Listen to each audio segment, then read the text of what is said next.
Alright, you want to know how to play War on Drugs Living Proof. This is brand new out today here in New Zealand at least. I'm not sure where it comes out around the world, probably before us, but who knows.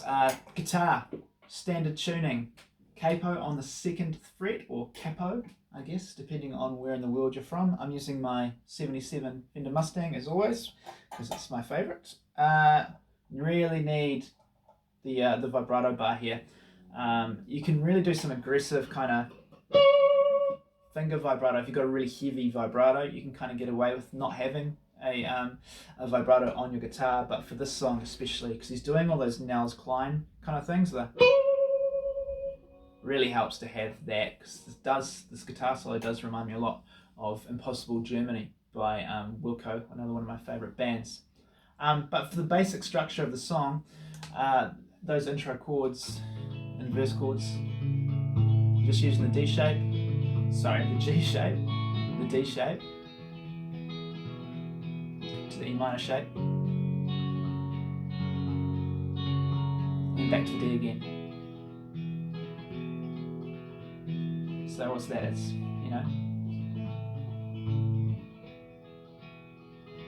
pretty simple. Just rolls around. And when you get to the turnaround, you go to the C shape, of course, D, C again, to the D. This is the da da da da da da.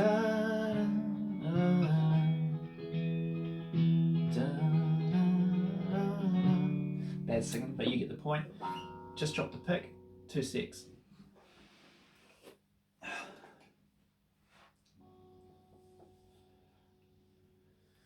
Right, and that cool bit that I was just singing really badly, that's the piano line. And if you go to the B string, and I'm just going to shout numbers at you because it's easier than shouting notes at you, because not everyone knows the fretboard, so let's make it as easy as possible. On the B string, 10, 9, 7, and then 9 on the G string. So those are the 4 notes we're going to use for this piano line. So again, 10, 9, 7, 9. Right, so the rhythm of this goes, and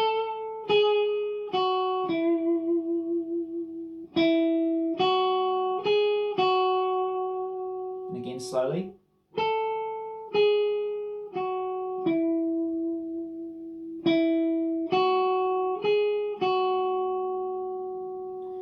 easy, beautiful part, just 4 notes, does the job.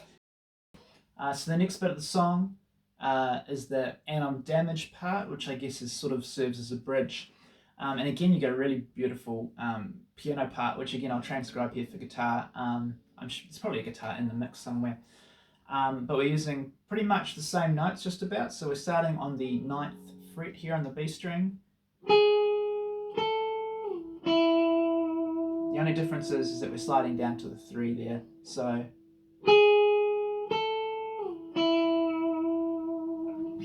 beautiful little part, just fills the space really nicely.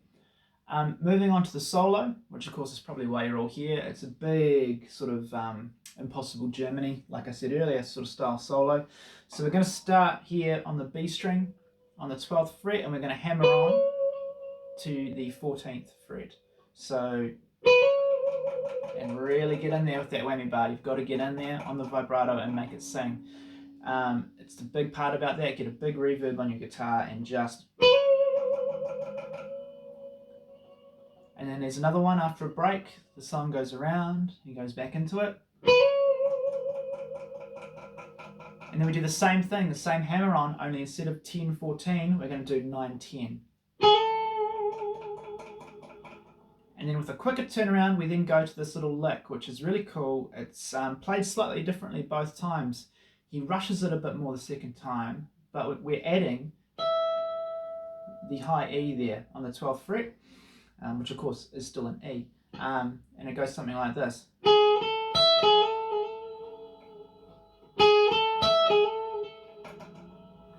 Very cool part, sounds great. So again, you're just trying to really attack that high E, so don't be shy to really dig in on that upstroke. It's going to make all the difference in the world. to the way that lick sounds.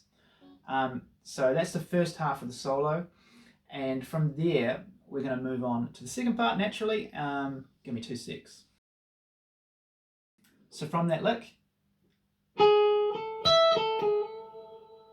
you slide up from the 10th on the B string to the 12th, then back down to 14, the E, 12, and get really aggressive on that main bar again. So really slowly, we know that bit already.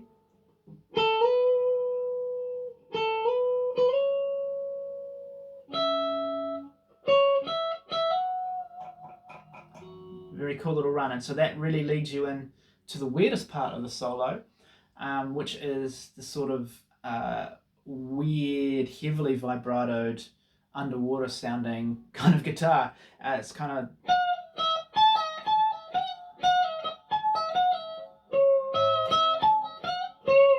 something like that. I mean, it's going to be pretty much impossible to really get that right 100% of the time, because I think what he's doing there is he's holding the vibrato down and then he's playing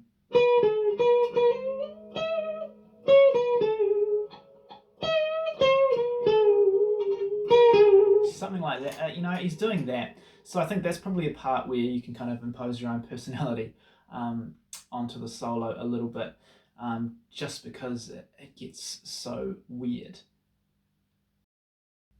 And then the last bit of the solo is just a simple run.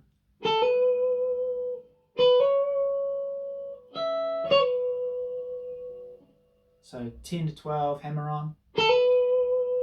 12 to 14, hammer on. 12 on the E string. Quick pull off, 14 to 12, and then back to the G to finish.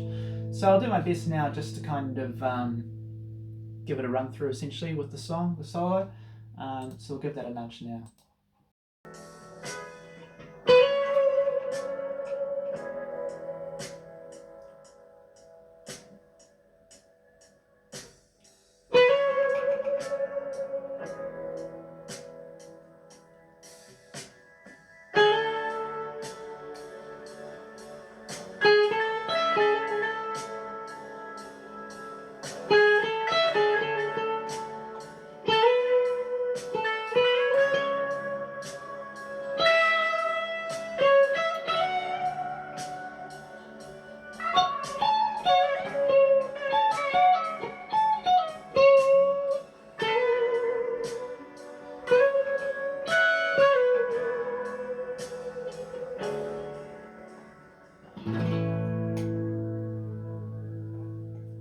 So yeah, you're never really going to get that wobbly part 100% correct. At least I'm not going to anytime soon. But keep practicing, maybe you'll get better at it than I am. Cheers, that's everything.